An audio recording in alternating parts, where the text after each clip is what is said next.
The objective of embarking on spiritual study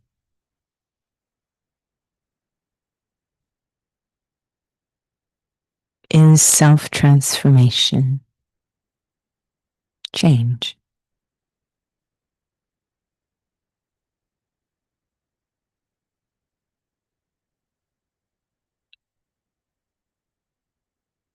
Sometimes we welcome change, and sometimes we fear change, become anxious.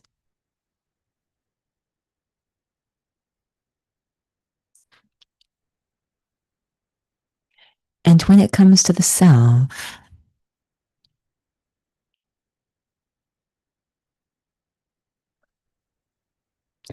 the deeper the change,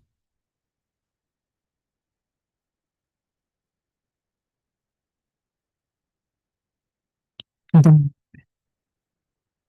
it may concern us.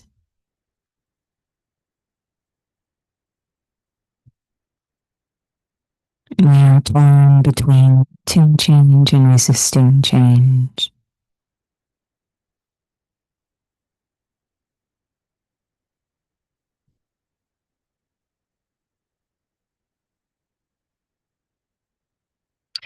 What if we received a 100% guarantee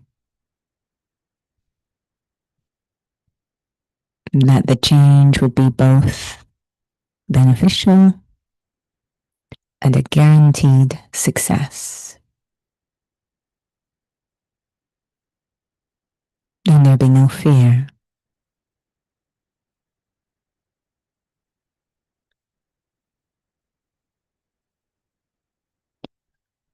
At time, and cyclical way.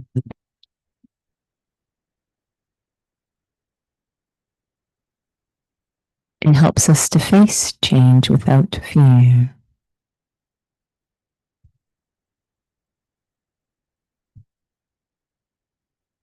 Some are confused by the cyclical model of time. The thought of bad things happening again. But some understand the gift of a cyclical model of time. Good things are guaranteed.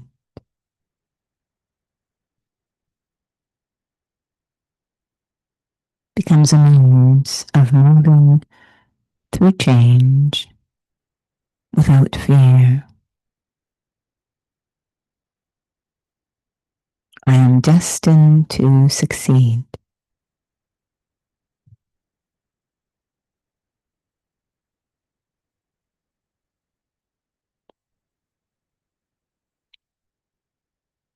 The essence of the spiritual studies to support self-transformation, not just to invite it, but to support it.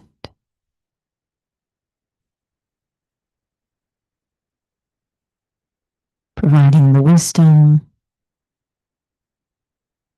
to move through change, enlightened, empowered, and free of fear. Om Shanti.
Shanti, good evening. Welcome to Interview with the Raj Yogi.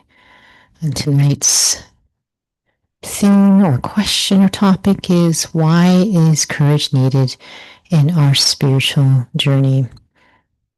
I believe it was last week, one of the regular classes, we were cautioned and encouraged to be mindful that courage is needed. And it's been on my mind quite a bit, and not analyzing but what exactly is courage and why it's needed. Then this aspect of fear came up, and it actually even came up during one of the chit chats with one of the senior students. So perhaps, Sister Judy, if you could share about your thoughts of just this journey of Raja Yoga, just to have some context.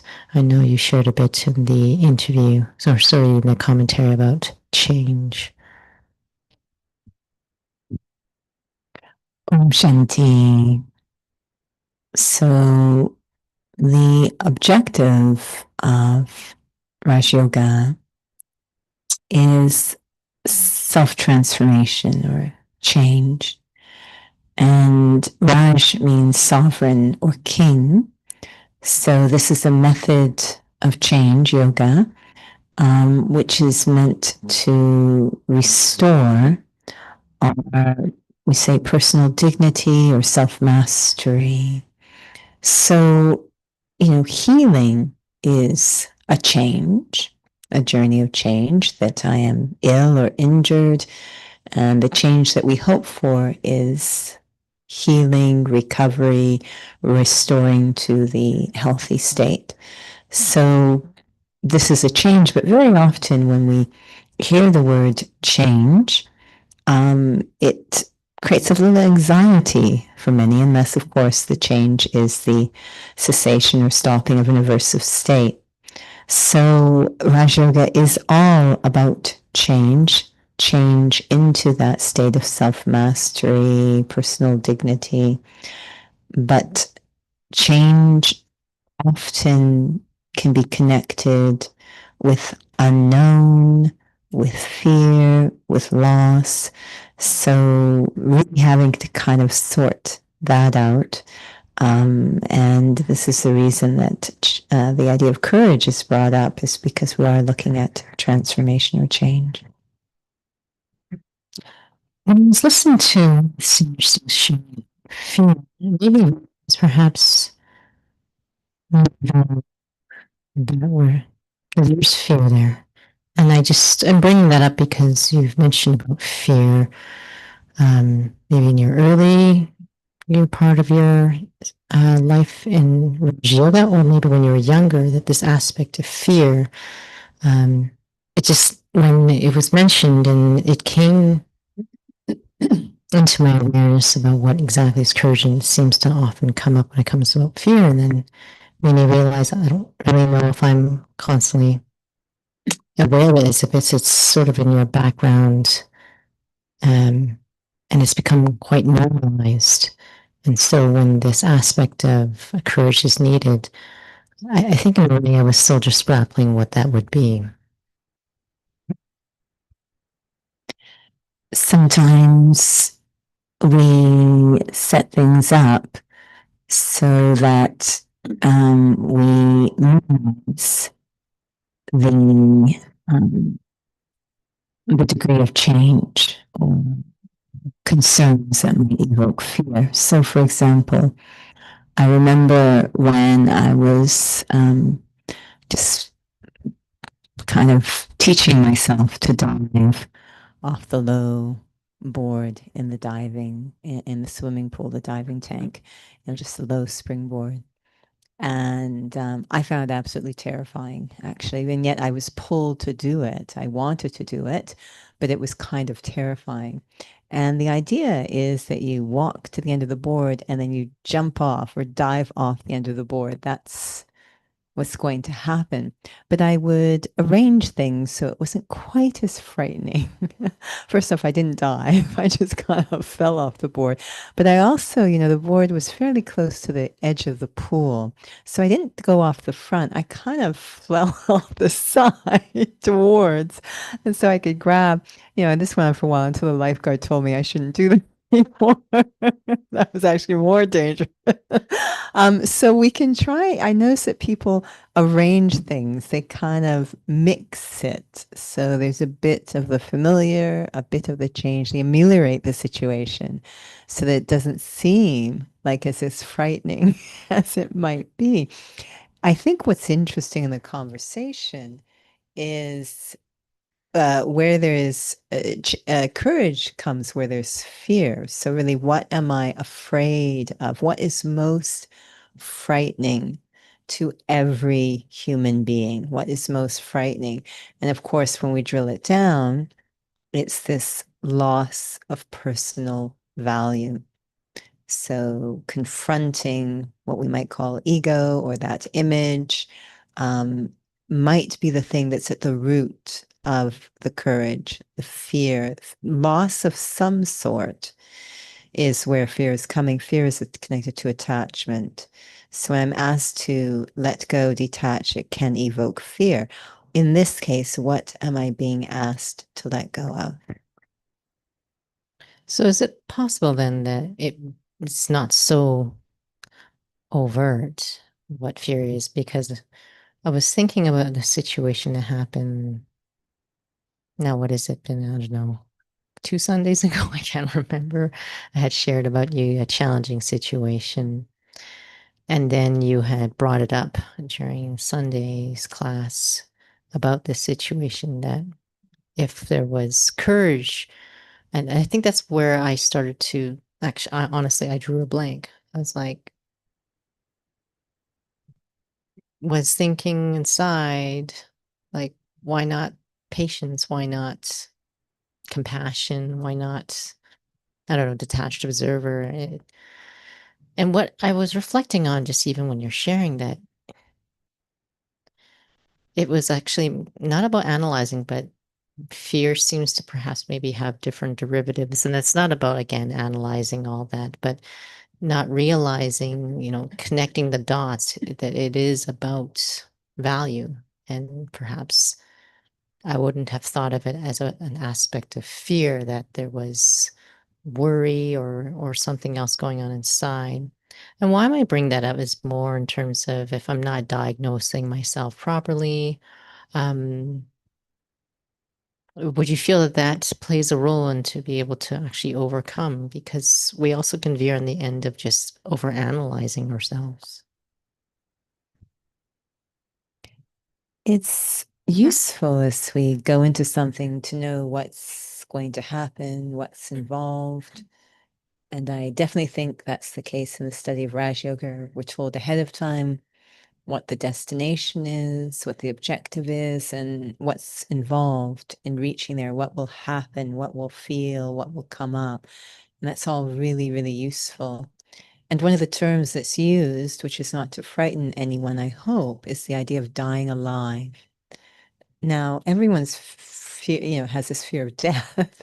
So to say, you're going to die alive, and even to figure out what that phrase means, again, it's not that it's a bad thing, but it does mean that it's going to require detaching and detaching to something that I perceived as valuable. It may not actually be valuable, but I can perceive it as valuable, and therefore it feels like a loss to let it go.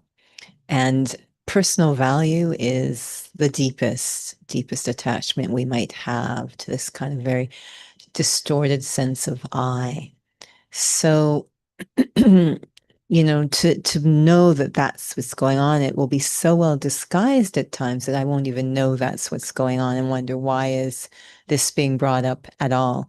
What I liked about this particular class we're referring to that talked about courage is you can kind of get a hint of what's happening in that class or what's being invoked by the other pieces that are discussed. So it started talking first about love.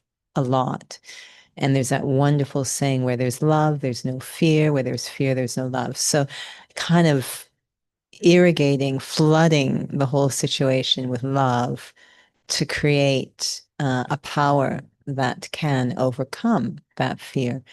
And then it eventually did move into, surrendering the image. It talked clearly about surrendering the image, which is the biggest fear. What that looks like is, when I'm in a situation where I feel I'm not understood, I'm being insulted. These are all perceptions, by the way. Being insulted, being disrespected, not being recognized. Like, these are all, and they can be very subtle. These are all hits to that very deep thing inside the self, that personal value. And we want to do something about it. And what we do is revert to old ways of operating. And what this class was saying is, don't do that.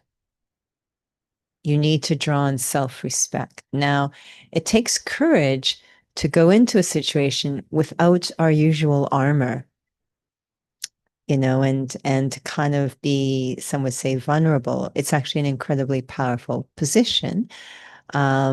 So we're told all of this, but it's so well disguised that we might even say, well, that doesn't really apply to me. I don't have that going on. I don't know what they're talking about, because it's so well disguised.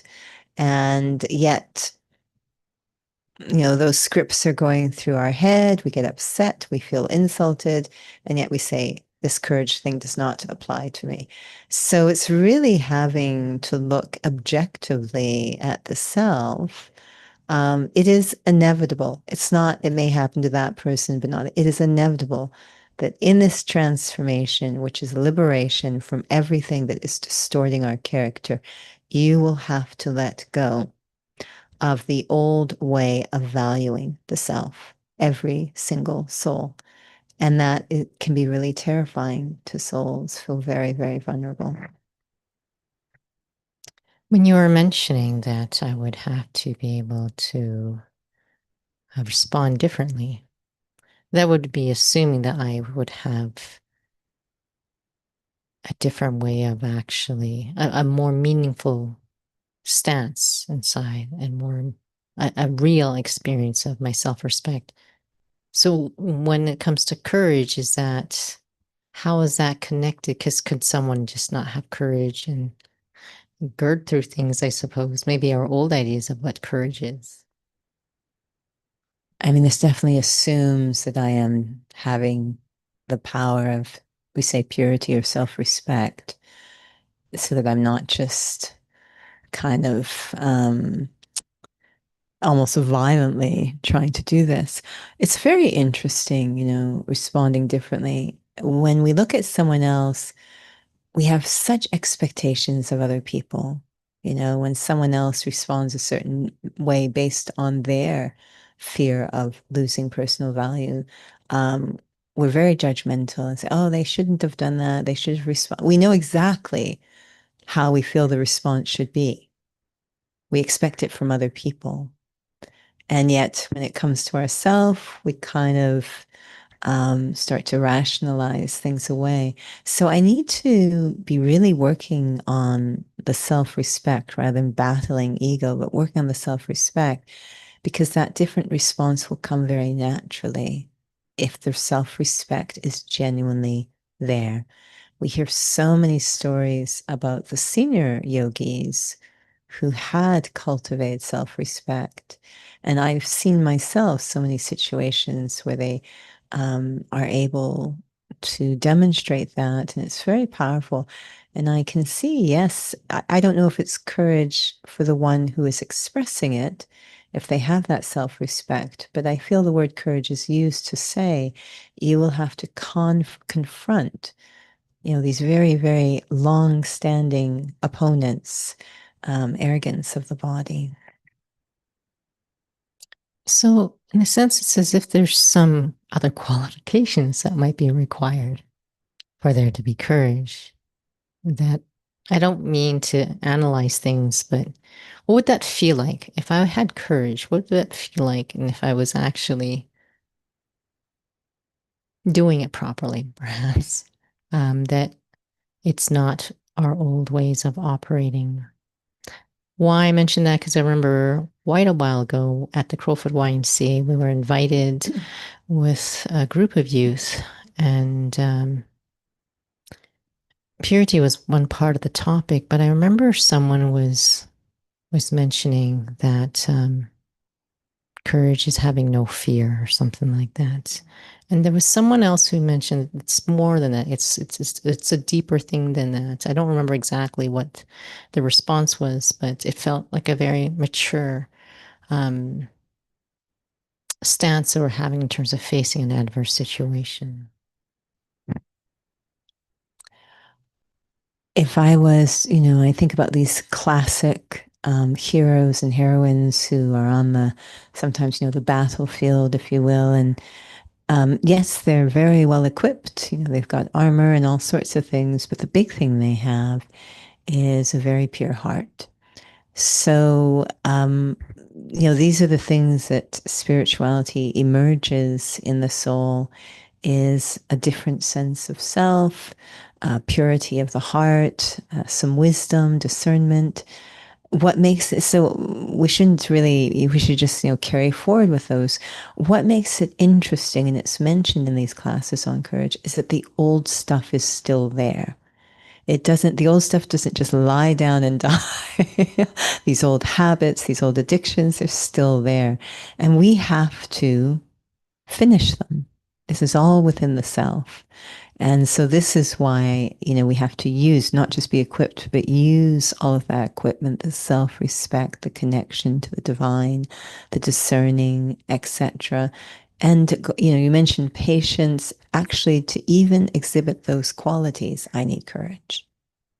The courage to be patient, the courage to be compassionate, to draw on those responses. I think if we just watch ourselves, we'll see that the courage to basically do something different. Yes, because something deep has shifted inside of myself, which is that self-respect is starting to awaken. Thank you, Sister Judy. I feel it illuminates some things definitely need to pay attention to. Perhaps we'll have a little reflection.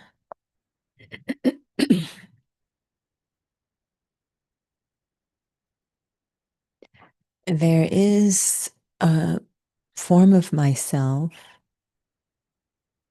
that I've gotten used to presenting to the outer world. An image.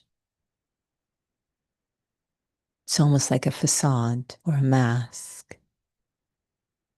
It's become very comfortable, very familiar. I've even used it to gain recognition, to be valued, to be praised. But deep inside myself, there's another form of me we could call authentic, humane, free of needing external validation. It's like a tiny flame. And it's crying out for expression.